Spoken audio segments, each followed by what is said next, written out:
네, 안녕하세요. 반갑습니다. 고건영이라고 합니다. 예, 제 얼굴 이제 좀 익숙해지고 계시죠? 제가 한 세 번 정도 여러분하고 만나고 있는 것 같은데, 혹시 세 번 다 강의 들으신 분 있으세요? 네네. 처음 들으시는 분. 혹시 처음 들으시는 분? 아, 네네. 거의 많이 들어보셨나 봐요. 네. 자, 그러면 제가 화면을 공유하고요. 여러분들하고 한번 같이 강의를 시작해 보도록 하겠습니다.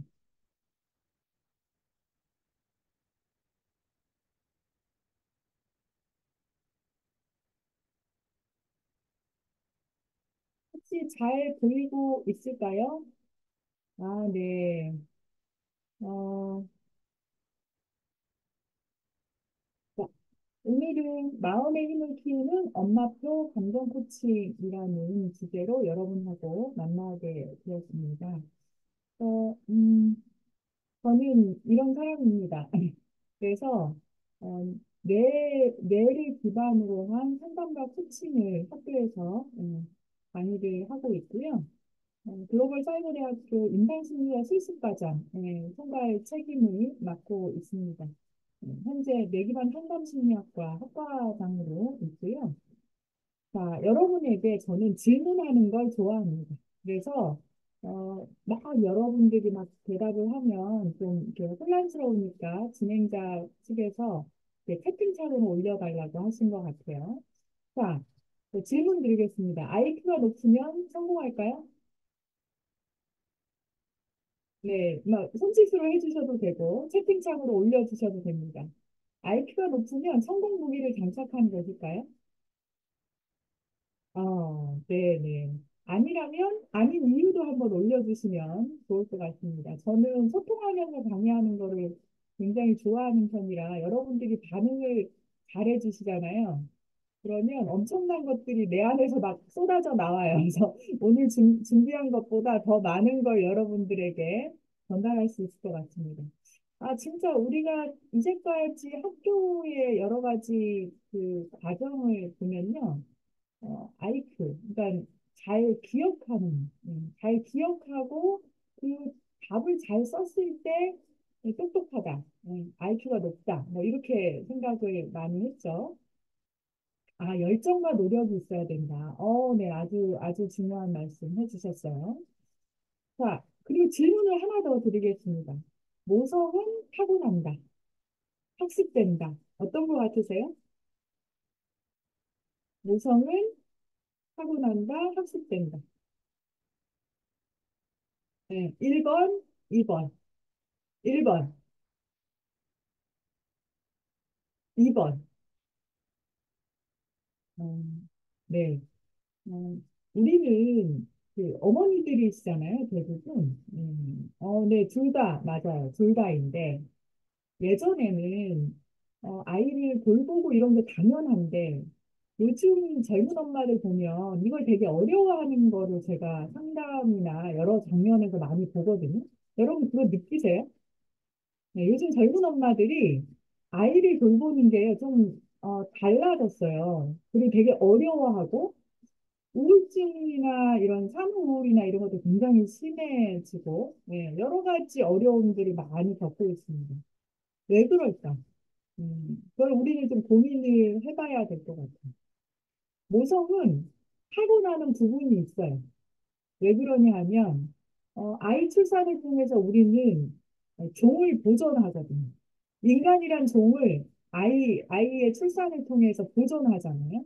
그래서 이 아이가 잘 자라야 우리 종이 보존이 되기 때문에 당연히 얘를 잘 키우려고 할 수밖에 없어요.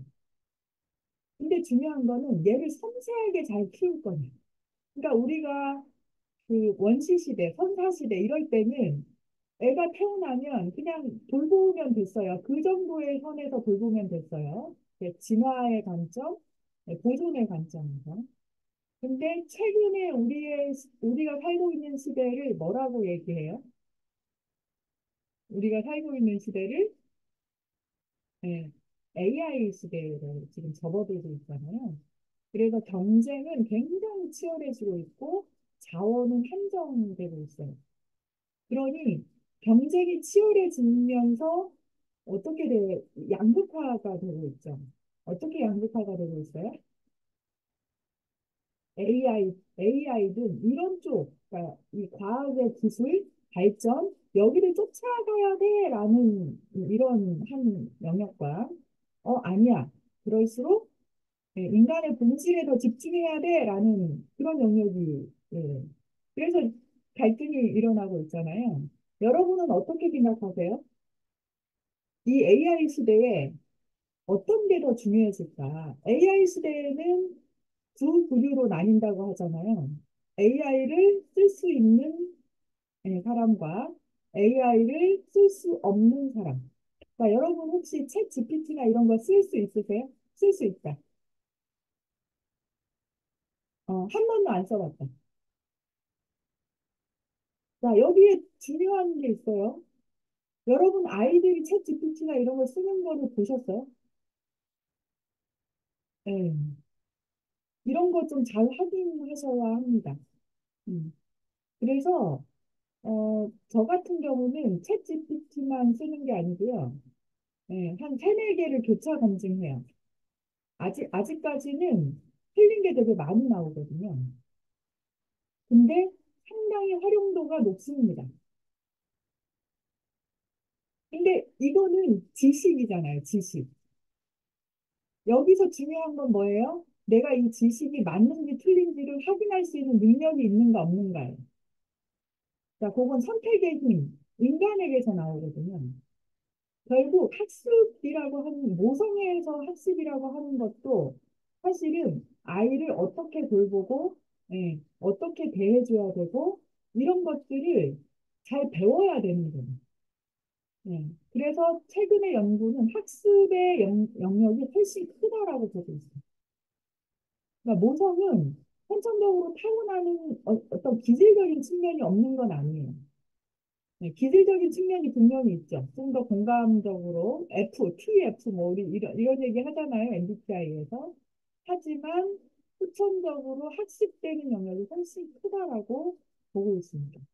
저는 거기에 굉장히 공감합니다. 음. 아는 만큼 할 수 있게 돼 있어요.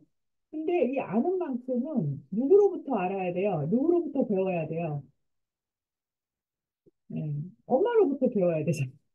그 전에 내가 엄마로부터 어떻게 받았냐가 굉장히 중요한 거예요.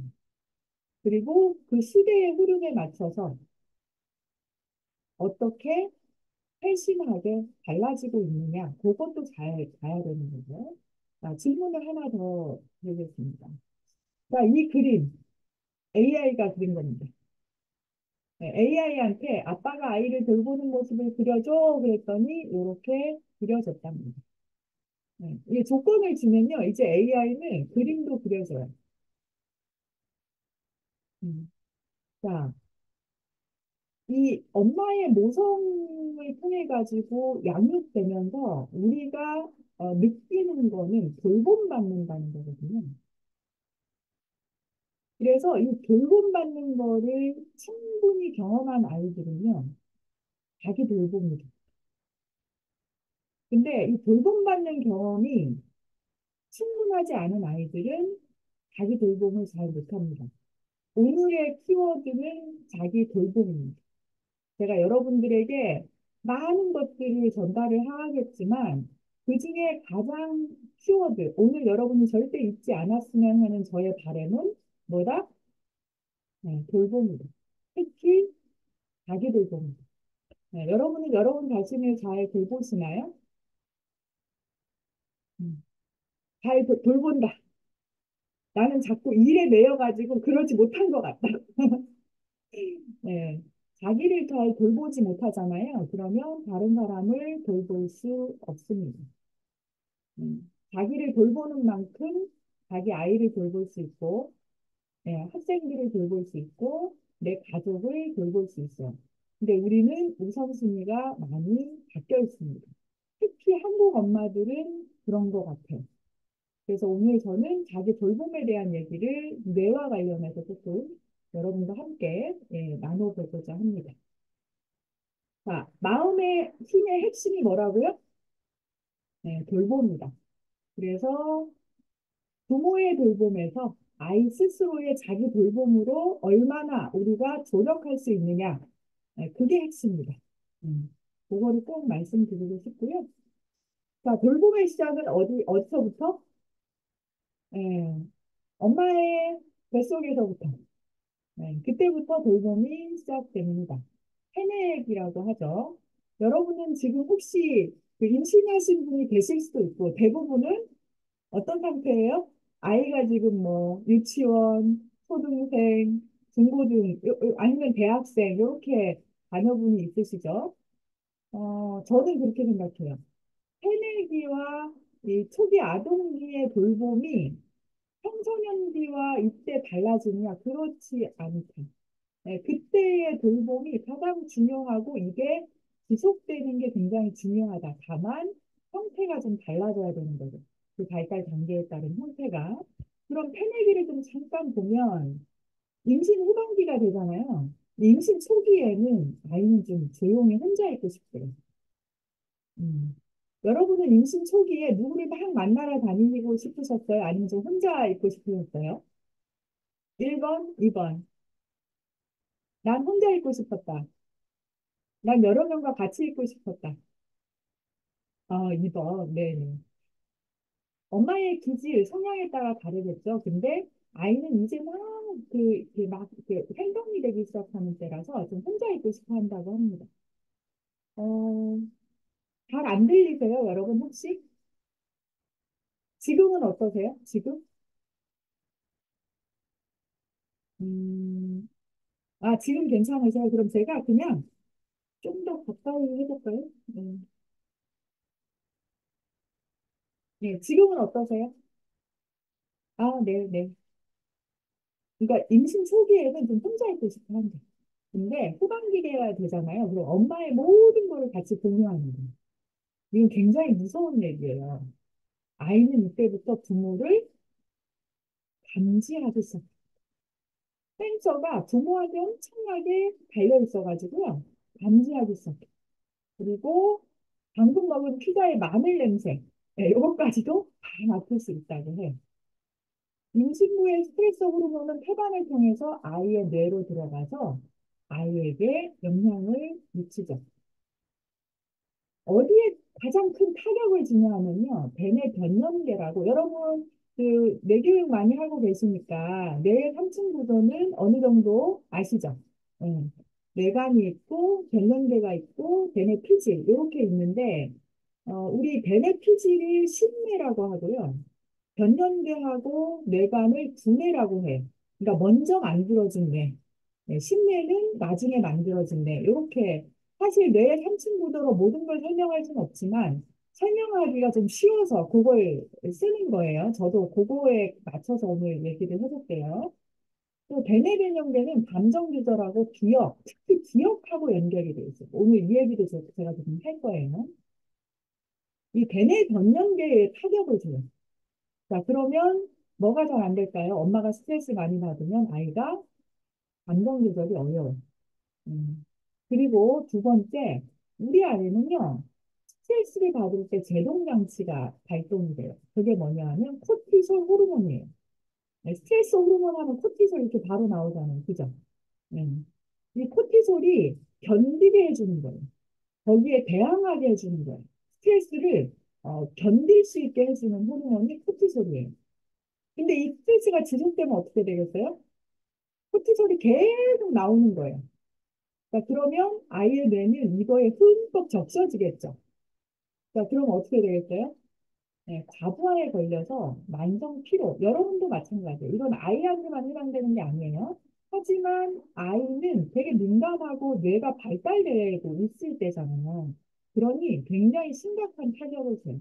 여러분, 나 큰일 났네. 우리 아이 내 뱃속에 있을 때 제대로 스트레스 관리 못했는데 어떡하지? 그거에 대한 것도 좀 이따 같이 다뤄보겠습니다. 자, 이때는 가장 중요한 게 이거라고 해요. 체중을 유지하고 균형 잡힌 영양소를 섭취하고 운동, 예, 스트레스를 줄이고. 운동이 뇌과학이 발달하면서 얼마나 스트레스나 감정, 그리고 인지 기능에 영향을 주는지가 너무너무 놀라울 정도로 쏟아지고 있어요. 몸을 다루는 거. 이게 가장 중요한 뇌의 기능을 높이는 거다라고까지 얘기하고 있습니다. 그래서 최근에 심리치료는요, 이, 운동을 같이 처방하는 게 대세예요. 행동치료가 더 중요해지고 있죠. 자, 그래서 아동기. 자, 여러분의 자녀가 태어났을 때를 한번 떠올려 보세요. 어떠셨어요? 난 너무너무 행복하고 너무너무 좋았다. 손 한번 들어보시고. 나는 이 조그만 아이를 내가 잘 돌볼 수 있을까 좀 두려웠다. 손 한번 들어보세요. 어, 네네. 네, 손 들어주신 분 감사합니다. 네. 자, 여러분이 자녀가 태어났을 때 대부분은 굉장히 경이롭죠. 경이롭고 감사하고 그러면서 제가 아는 어떤 분은 새쌍둥이가 태어났는데 너무 두려웠다 하더라고요.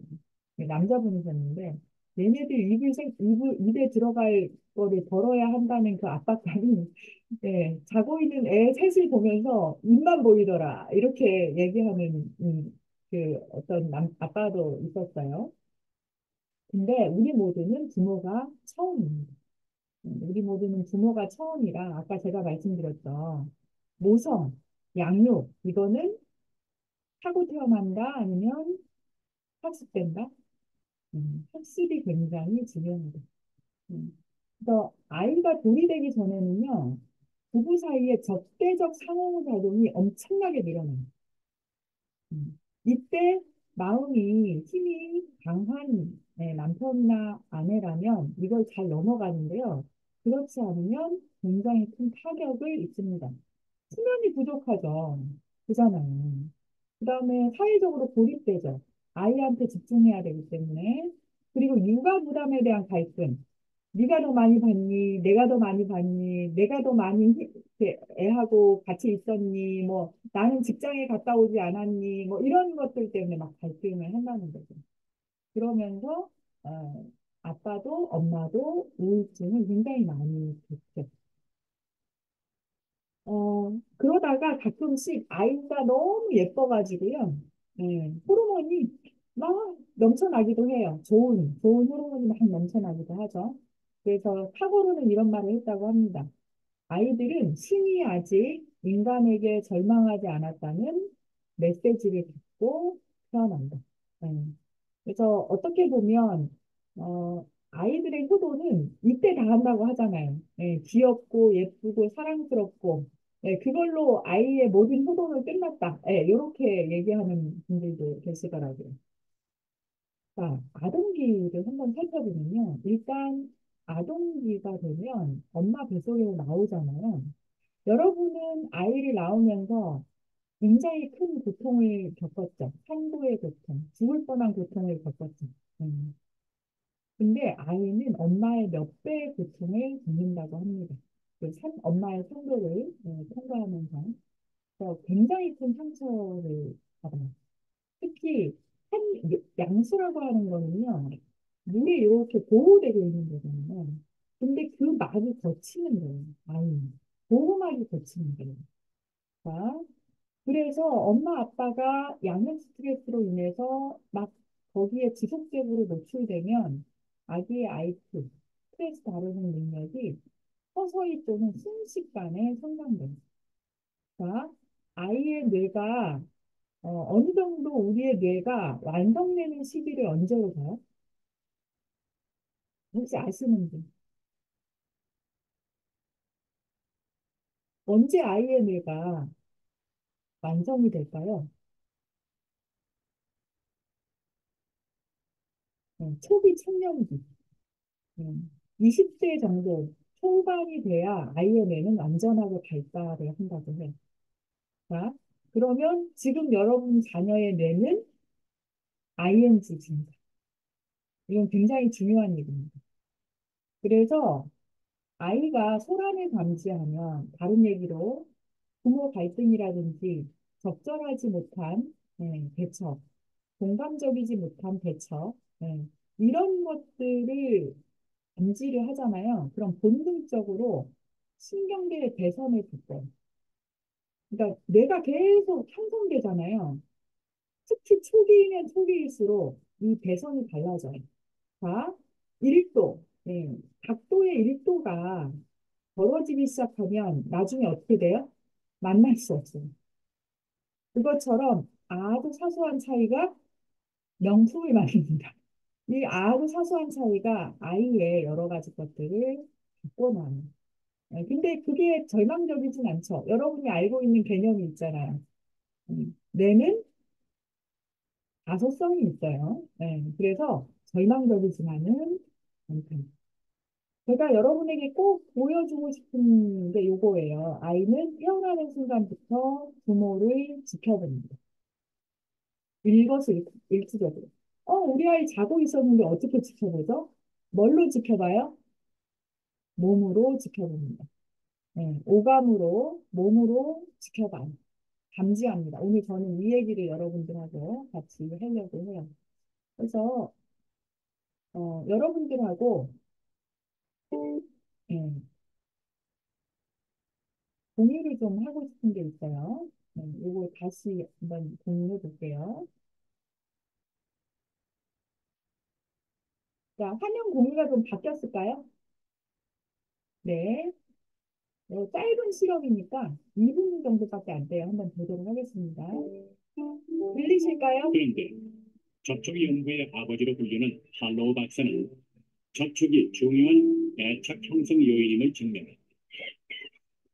할로우는 몇 가지 독창적인 실험을 했는데 아기 원숭이에게 자기 양모를 스스로 택하게 했다.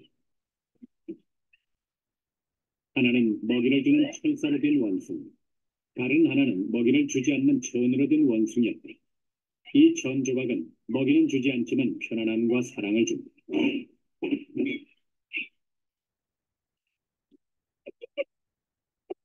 이 새끼 원숭이는 일단 우유를 먹기 위해 철사 원숭이에게 달려간다.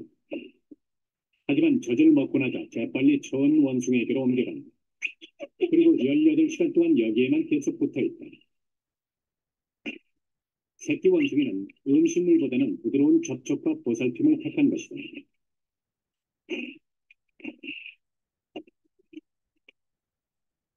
그렇다면 무서운 상황에서는 새끼 원숭이는 어디로 갈까? 천 원숭이에게 간다. 상태가 맞습니다. 무서울 때 자기를 만져주고 안정시켜줄 엄마에게 찾아간다. 애착은 어디보다 사랑과 위안이 더 크게 영향을 끼친다는 것을 보여줍니다.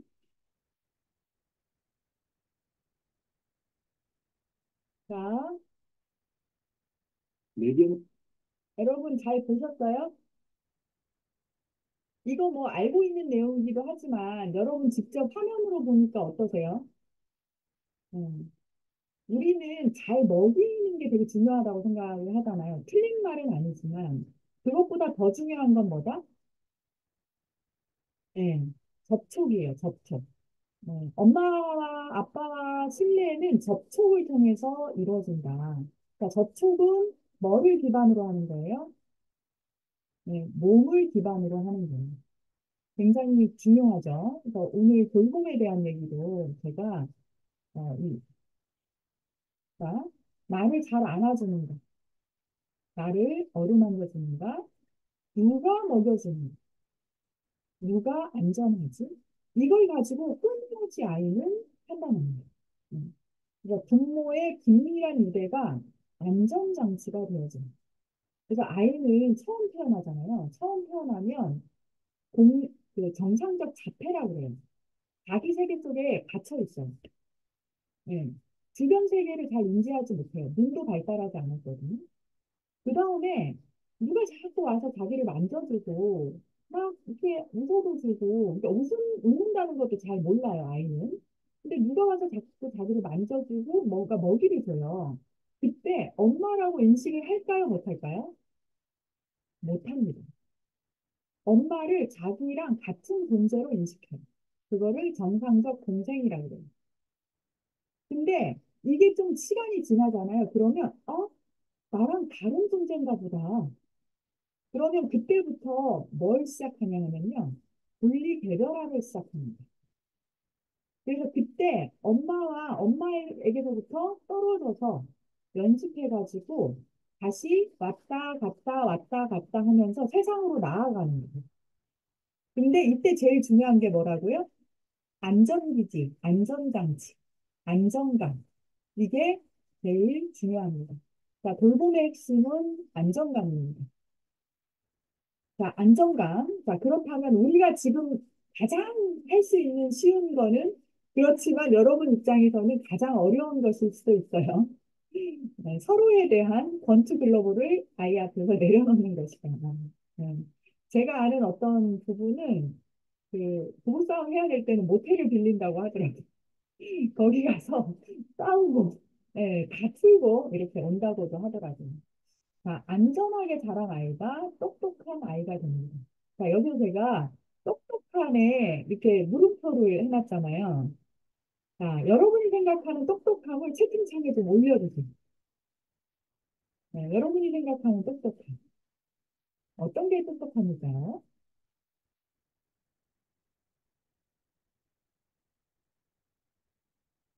여러분이 생각하는 똑똑함.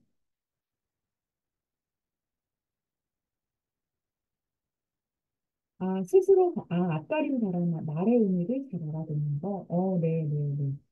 네, 문제 해결, 인성, 소통. 확실히 내교육 학부모님들이라 그런지 얘기하는 게 조금 다르긴 하네요. 공부를 잘한다. 네. 그것도 중요한 요소긴 하죠. 근데 진짜 똑똑한 아이는 저는 스스로 자기의 문제를 해결해 나가는 힘, 특히 좌절에 대한 인내력이 강한 아이를 똑똑하다고 생각합니다. 음, 우리의 삶은 실패를 경험하지 않고 삶을 살아갈 수 있나요? 네, 절대로 없어요. 인생 자체가 여러분도 수많은 실패를 통해서 이 자리에 오신 거 아니세요? 음. 그래서 진짜 중요한 거는 내 뜻대로 되지 않을 때 그 상황에서 대처할 수 있고 다시 일어날 수 있는 회복 탄력성을 가진 좌절에 대한 인내력을 가진 아이가 진짜 마음에 힘이 있는 아이다라고 생각하고 있습니다. 그래서 긍정적 애착 관계를 하기 위해서는 부모, 특히 엄마는 이거를 잘해줘야 돼요. 안아주고, 안아준다라고 하는 건 뭐냐면, 아이를 이렇게 실제적으로 안는 것도 맞는데요. 아이의 마음을 안아주는 거예요. 그랬어? 라고 공감해주고 반영해주는 거죠. 그리고 담아주기는 뭐냐면, 아이는 부정적인 정서를 아직은 다룰 수 없어요. 부정적인 정서가 내 감정이라는 거를 인정하지 못하는 단계가 있어요. 그리고 이때 요거를 충분하게 이걸 엄마가 잘 대처해주지 않잖아요. 그럼 부정적인 정서를 잘 다루지 못해요. 그래서 이 담아두기라고 하는 건 뭐냐면, 아이가 부정적인, 뭐, 화를 내거나 짜증을 내거나, 막 이런 거 있잖아요. 울면서 찡찡거리거나 이럴 때, 엄마가 그 감정을, 아이의 감정을 담아놓는 거예요. 그래서 아이가 소화하기 쉽도록 이거를 잘 소화해서 네가 힘들었구나라고 다시 돌려줄 수 있는 아이가 소화하기 쉬운 상태로 돌려주는 거를 담아주는 거라고 해요. 이게 이제 심리치료 중에 대상관계에서 나오는 얘기들이거든요. 근데 뭐 그거 자세하게 하면 여러분 머리 아프니까. 그리고 버텨주는 건 뭐냐 하면 아이가 자라면서 외계인 같이 느껴질 때가 있어요, 없어요? 있잖아요. 근데 거기에서 회피하지 않고 그냥 그 자리에 있어주는. 음.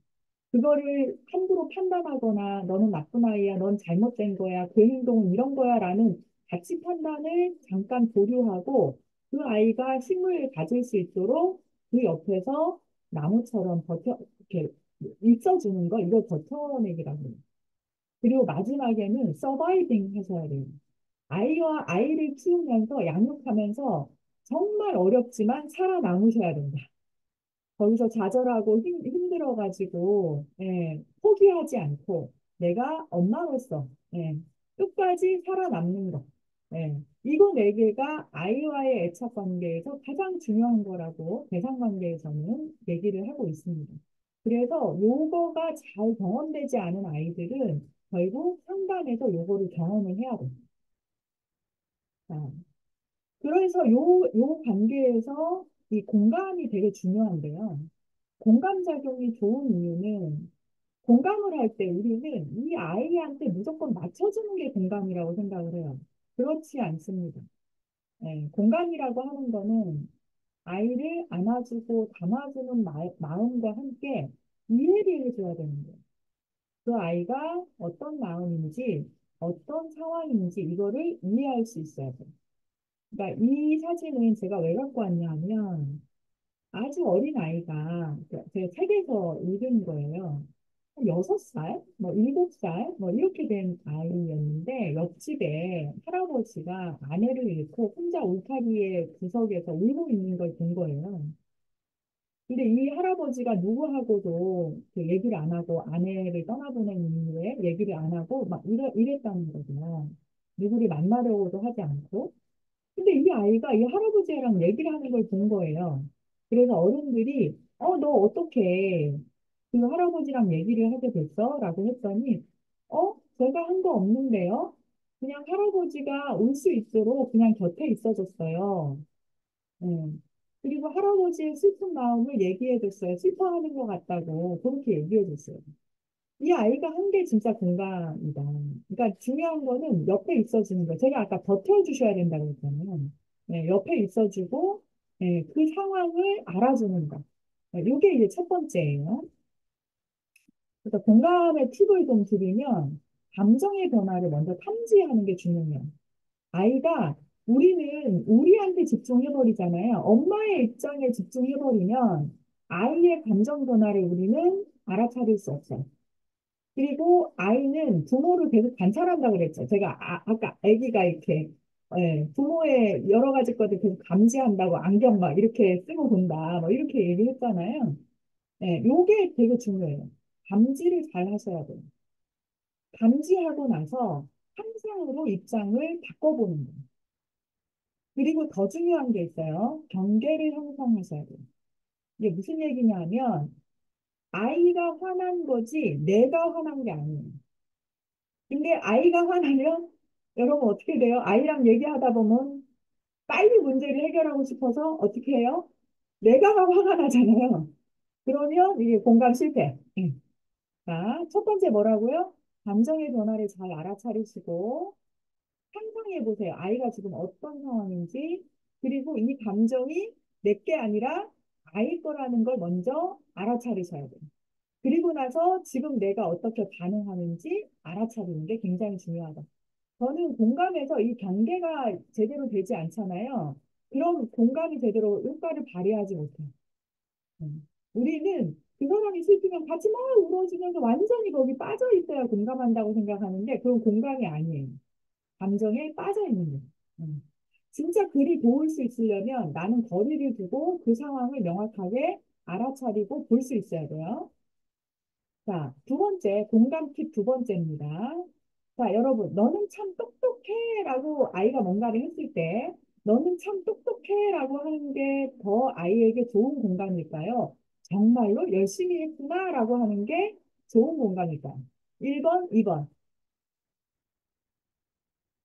네. 다 2번이라고 하시네요. 자, 1번은 왜 제대로 된 공감이 아닐 수 있을까? 똑똑하고 잘한 거에 이게 결과에 집중하잖아요. 그러면 실수를 실패로 보기 시작해요. 음. 그리고 무언가를 실제로 그 과정에서 배우려고 하는 게 아니고요. 똑똑하게 보이기 위해서 애쓰기 시작해요. 예를 들어서 이런 거죠. 어떤 아이가 구구단을 막 잘해온다고 엄마가 그 다른 그 엄마한테 막 그 자랑을 했어요. 그러니까 애가 이렇게 구구단을 몇 개 이렇게 외우는 게 보이는 거죠. 그래가지고 이 사람이 직접 구구단을 정말로 외웠는지 구구단을 이해하고 있는지를 물어본 거예요. 근데 이 아이는 구구단 몇 개를 외우고 그거를 계속 되뇌이고 있었어요.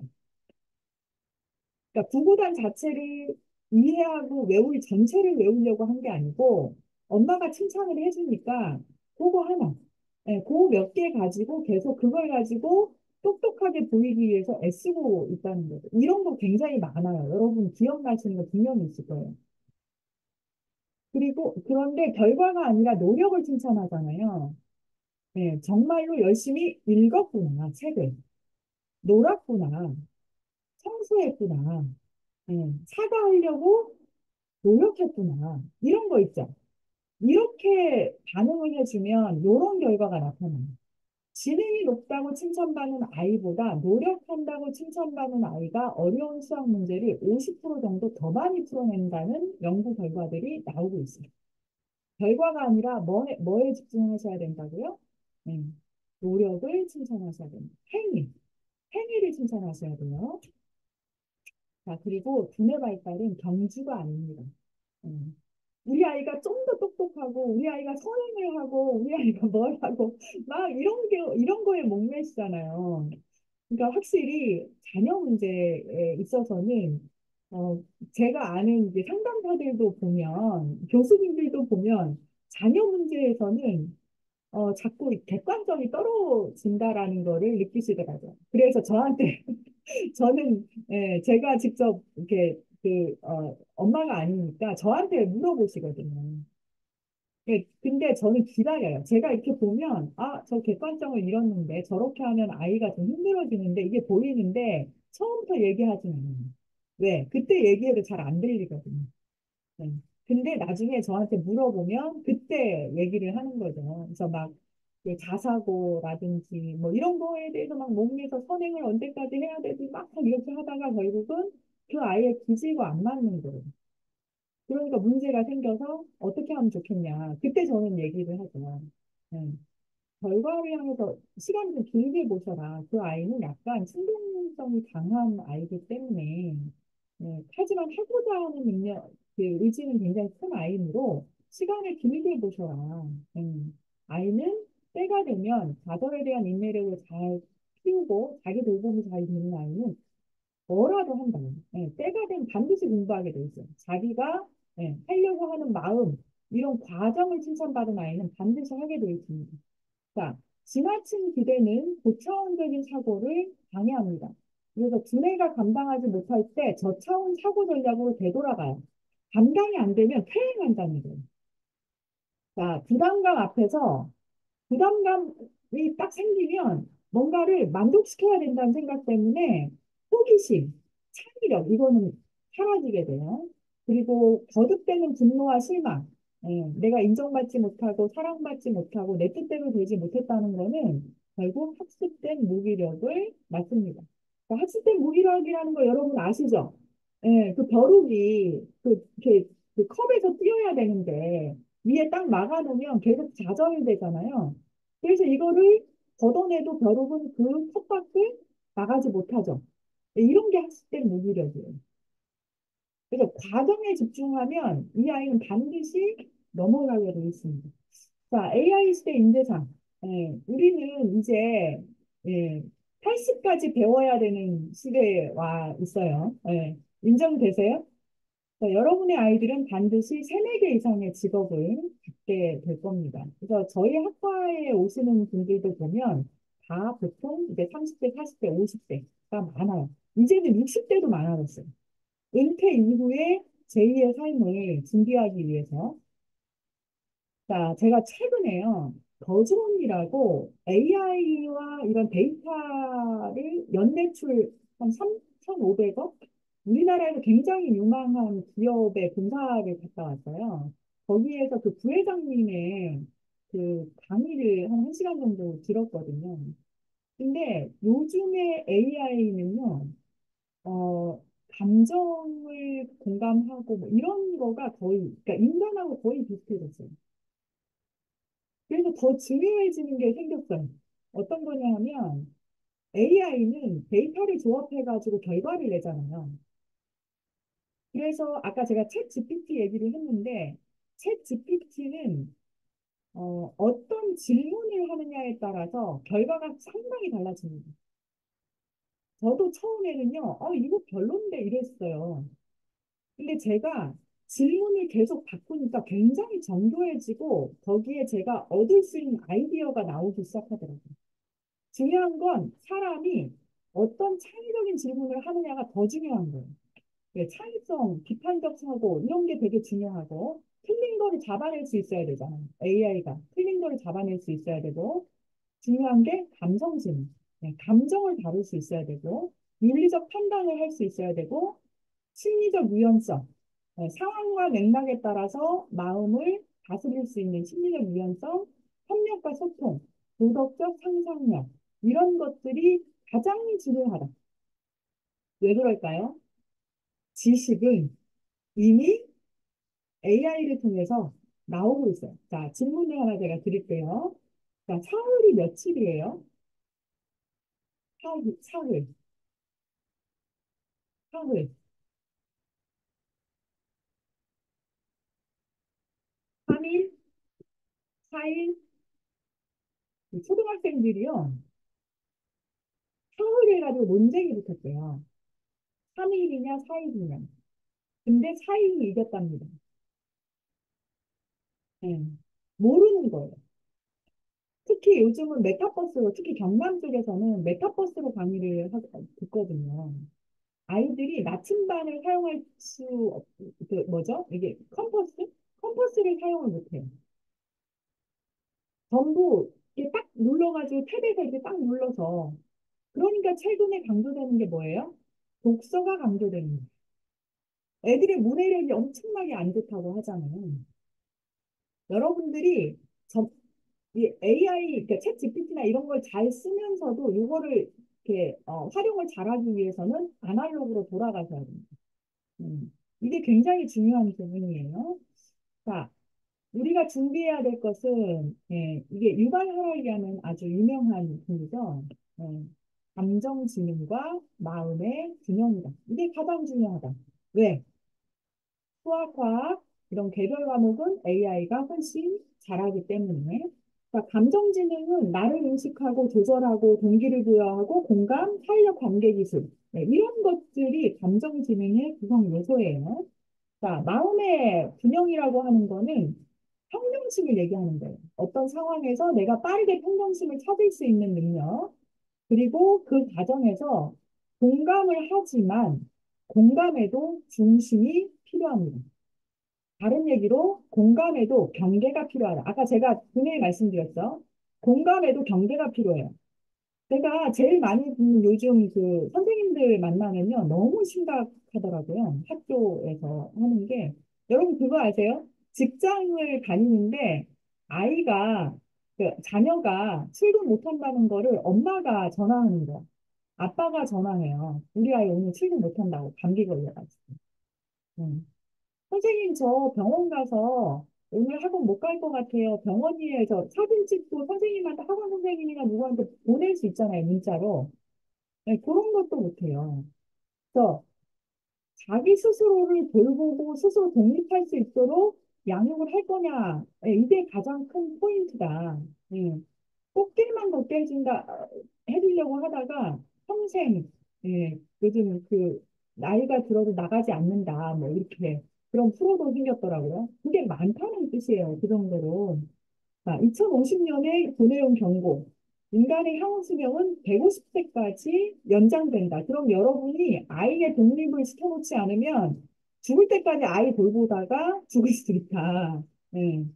자, 마음의 힘은 아까 제가 말씀드린 것처럼 사랑이라는 식량을 먹고 자랍니다. 하지만 돈의 중심으로 가면 우리가 집중해야 될 거는 신체와 감정입니다. 감정에 집중하시고 감정은 두뇌가 주의를 기울이게 만드는 신호입니다. 감정을 잘 알아차리려고 하면 더 중요한 게 있어요.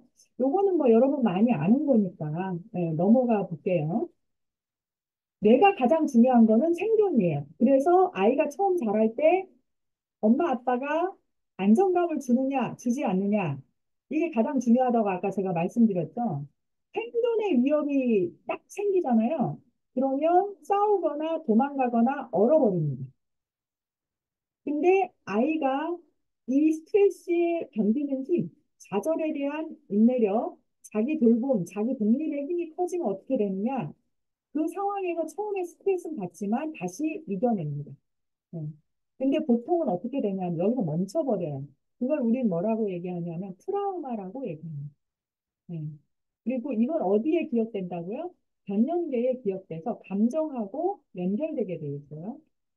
자, 그래서 생존의 위협을 받으면 우리는 더 오래된 뇌의 기능을 쓸 수밖에 없어요. 그게 바로 변연계, 감정의 뇌관. 예. 그래서 이 생존의 위협을 받잖아요. 그러면 인간은 동물로 변합니다. 예. 그래서 충동적으로 반응해서 도망가거나 아니면 싸우거나 얼어버리거나. 자, 너무 제가 준비를 많이 했나 봐요. 그래서 하고 싶은 얘기. 예. 감정은 보는 것이라기보다는 몸 안에서 느끼는 것입니다. 그리고 감정은 몸에 기억돼요. 자, 여러분이 감정을 느낄 때 이런 거, 제가 이거는 제 강의할 때마다 꼭 알려드리는 거예요. 아랫배가 꼬이는 것 같은 거, 이글이글 불타는 분노, 몸이 차갑게 얼어붙는 거, 뛸 듯이 기쁜 흥분, 심장이 녹아버릴 것 같은, 목구멍에 뭔가 걸린 것 같은, 어깨를 짓눌렀던, 자, 이런 것들이 다 어디서 느껴지는 거예요? 몸에서 느껴지는 거죠. 그래서 몸을 통해 표현되는 무의식적 마음이 감정입니다. 결국 몸을 돌보는 것은 감정을 돌보는 것이고 뇌를 돌보는 거예요. 자, 어, 우리한테는 핵심 정서라는 게 있어요. 그 사람한테 흐르고 있는 핵심 정서라고 하는 게 있는데 이 핵심 정서는 신체의 데이터. 그러니까 신체에서 모든 신호들이 어디로 가요? 뇌로 가잖아요. 외부 사건에서 오는 정보, 세상의 상태를 반영한 생각을 바탕으로 감정을 구성하는 가장 중요한 구성 요소입니다. 긍정적인 핵심 정서는 몸이 잘 지내고 있다는 거고요. 부정적인 핵심 정서는 몸이 잘 지내지 못한다는 뜻입니다. 그래서 이 핵심 정서는 주의를 기울일 때만 알아차릴 수 있어요. 자, 그러면 어떻게 자기를 돌볼 것이냐. 첫 번째, 아이를 잘 돌볼 수 있도록 하려고 하면 엄마가 먼저 돌봄을 보여줘야 된다고 했잖아요. 일단 멈추고 버텨주고. 제가 아까 안아주고, 감아주고, 버텨주고, 살아남으시라. 이렇게 말씀드렸죠. 그리고 나서는 신체 감각을 활용하는 게 가장 빠릅니다. 마음을 읽는데 신체 감각, 그러니까 상담에서도 보면 뭔가 제가 이런 것 때문에 힘들어요라고 하면 지금 몸의 느낌이 어떠세요라고 묻는 게 가장 중요한 질문입니다. 혹시 지금 몸의 느낌 중에서 가장 강하게 느껴지는 부위가 어디세요? 네. 그 부위는 반드시 감정하고 연결되어 있습니다. 그래서 아이가 막 화가 날 때 약간 차분하게 버텨주고 공감해 주신 다음에 혹시 몸을 느껴볼 수 있는가? 몸 어디가 가장 느껴져? 이거를 물어보는 게 가장 중요하고 부모가 먼저 이걸 하셔야 돼요. 그리고 따뜻한 태도로 하시는 게 굉장히 중요하죠. 자, 멈추고 버티려고 하면 여러분에게 가장 중요한 건 호흡입니다. 호흡은요, 요즘 모든 상담에서 다 써요.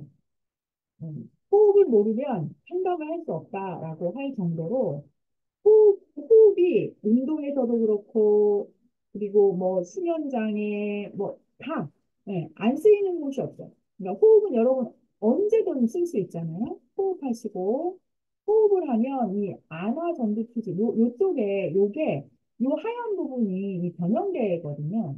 얘가 여기를 조절하는 힘이 커져요. 그래서 호흡을 잘 하시면 좋고요. 그리고 분리. 예. 자, 거리를 두면 확실히 차분해집니다. 그러니까 공간을 이동하든지, 시간을 두든지, 이런 공간을 이동, 시간을 좀 두는 거. 그리고 여러분에게 시간이 없어도 이거는 꼭 얘기하고 싶은데요. 장뇌축이라는 게 있어요. 장과 뇌 사이의 복합적 상호작용. 이게 지금 최근에 굉장히 중요해지고 있습니다. 여러분, 장뇌라는 얘기 들어보셨어요? 네. 자, 누구도 외딴섬이 아니다. 사람은 모두 하나의 큰 대륙이다. 인간이 다 연결되고 있다는 거 여러분 수용하시나요? 세포도 마찬가지입니다. 모든 세포가 연결되어 있어요. 근데 특히 이 장신경계는 뇌와 무관하게 움직여요. 그리고 이 신호를 어디로 보내냐 하면 뇌로 보냅니다. 자, 세로토닌은 어떤 호르몬이에요? 평화의 호르몬이라고 하잖아요. 세로토닌이 이게 나오지 않으면 어떻게 해요? 우울해지거든요, 사람이. 근데 세로토닌의 95%가 어디에 있어요? 장에 있어요. 음. 그래서 장의 기능, 이 신경들이 제대로 활성화가 되지 않잖아요. 그러면 우울증, 불안장애, 스트레스와 굉장히 밀접한 관련이 있습니다. 특히 자폐 스펙트럼 장애 아이들을 연구를 해봤는데 상당수가 소화 문제를 겪고 있어요. 그리고 아동의 장내 미생물 다양성이 일반 아동에 비해 현저히 떨어져 있다고 해요. 그래서 자폐증을 연구하는 많은 의사 선생님들이 요거에 대해서도 굉장히 관심을 갖고 연구를 하고 있습니다. 그리고 비만 및 대사 질환, 이런 것도 하고 있어요. 특히 이 쥐에 뭔가 우울하고 힘든 그 쥐의 장을 건강한 쥐에 이식을 했어요. 근데 이 쥐가 이 우울증을 경험한다는 연구 결과가 나와 있습니다. 그 정도로 이 장과 뇌는 긴밀한 관계이면서 장도 하나의 뇌다. 이렇게 이해를 하시면 돼요. 그래서 여러분들 이런 거 많이 하시잖아요. 아랫배 주먹 두드리고 단전호흡하고 복식호흡하고 이런 운동과 산책 그리고 장을 튼튼하게 하는 게 뇌를 개발하는 아주 중요한 원리다 이렇게 보시면 되고요. 자, 아까 감정은 반드시 몸으로 나타난다고 했죠. 그래서 오감을 활용하는 이게 굉장히 중요합니다. 그래서 오감만 균일하게 다양한 활동을 하잖아요. 그럼 성격이 굉장히 원만해지는 거를 볼 수 있어요. 그래서 감정은 뇌에서 일어나는 일들을 이성의 뇌가 자주 읽어야 정보를 알고 조절이 가능합니다. 그래서 아까 이해가 중요하다고 말씀드렸어요. 감정을 잘 읽어주고 표현할 수 있도록 해줍니다. 자, 기분이 어때? 자, 플러스 지금 몸의 느낌은 어때? 네. 그리고 나서 한계를 잘 설정해 주셔야 돼요. 그럼에도 불구하고 자신을 다치게 하거나 다른 사람을 다치게 하는 건 안 돼. 네. 그래서 행동을 알려줘야 된다고 아까 제가 말씀드렸어요. 노력을 칭찬하면서 구체적인 행동을 알려주는 게 가장 기본적인 겁니다. 요것까지 하기는 조금 어려울 것 같고요. 자, 태도가 중요하다. 그래서 부모가 먼저 감정을 조절할 수 있어야 되고요. 여러분이 화가 나잖아요. 그러면 호흡하세요. 심호흡 3번만 하시면 돼요. 그리고 나서 내가 지금 어떤 감정이지? 읽어주시고, 지금 몸의 느낌이 어떻지? 읽어주시고, 이런 걸 자꾸자꾸 하잖아요. 그러면 여러분의 아이들이 그걸 따라할 거예요. 자, 이건 이제 제가 조금 더 아이들하고 할 때 좀 얘기를 하고 싶어서 가져왔는데요. TV를 켜는 순간 뇌는 불안에 빠집니다. 왜 그럴까요? 영상은요, 우리 언어는 단계를 거쳐서 진행이 되기 때문에 내가 그거를 대처할 수 있는 시간적 여유가 생겨요. 근데 영상은 바로 편도체하고 반응해요. 그러니 순식간에 반응이 일어납니다. 자, 종이에 기록된 언어는 읽어서 이해한 다음에 상상력을 동원해서 내적인 이미지로 전환하기 때문에 충격과 혼란을 약하게 느껴요. 그런데 영상은 조절 장치가 없어요. 그래서 언어만큼 철저하게 생각을 드러나지 못하고 의사소통도 초보적인 차원에 머물게 됩니다. 그래서 끔찍한 일이 바로 일어나는 것처럼 스트레스와 비슷한 영향을 받습니다. 그래서 우리 뇌에서 중요한 거는 이성과 감정의 네트워크 사이의 균형을 찾는 겁니다. 그래서 이왕이면 제가 말씀드리고 싶은 거는 아날로그적 접근을 많이 하시고 아이의 감정을 잘 읽어주시고, 몸의 감각도 읽어주시고, 경계를 잘 설정해 주시고, 행동 규칙을 알려주시고, 이게 가장 포인트다. 자, 그러면 좌절에 대한 인내력이 커져요. 결국 우리가 감정을 알아차리고 몸을 알아차리려고 하면 내 마음이 외부로 향해야 돼요? 아니면 내부로 향해야 돼요? 내부로 향해야 되죠. 그거 자체가 자기 돌봄입니다. 자, 최고의 양육은 자기 돌봄을 통한 자녀의 건강한 독립입니다. 자녀들이 탐색하는 것을 두려워하지 마세요. 다만 여러분이 안전장치가 잘 되어 주셔야 한다. 네. 이 안전장치가 잘 되어지려고 하면 애착관계가 잘 형성이 돼야 되는데 그 애착관계의 형성은 사실은 감정을 잘 나누고 몸을 잘 다룰 수 있도록 하는 과정에서 생긴다. 이렇게 말씀드릴 수 있을 것 같아요. 네. 저는 저희과 뇌기반 상담심리학과가 12월부터 이제 이렇게 입학생을 모집하거든요. 여러분이 이런 공부를 좀 더 구체적으로 하고 싶다면 같이 공부해도 좋을 것 같습니다. 자, 여러분이 깨닫고 알고 실천할 수 있는 팁, 마지막입니다. 멈추세요. 잠깐 멈춤이 가장 중요합니다. 멈추세요. 그리고 호흡하세요. 일부러라도 미소 지으시고 신체 감각을 알아차리세요. 신체 감각을 알아차리시고 감정을 알아차리고 한 번 더 행동하시면 도움이 될 것 같습니다. 제가 준비한 강의는 여기까지입니다.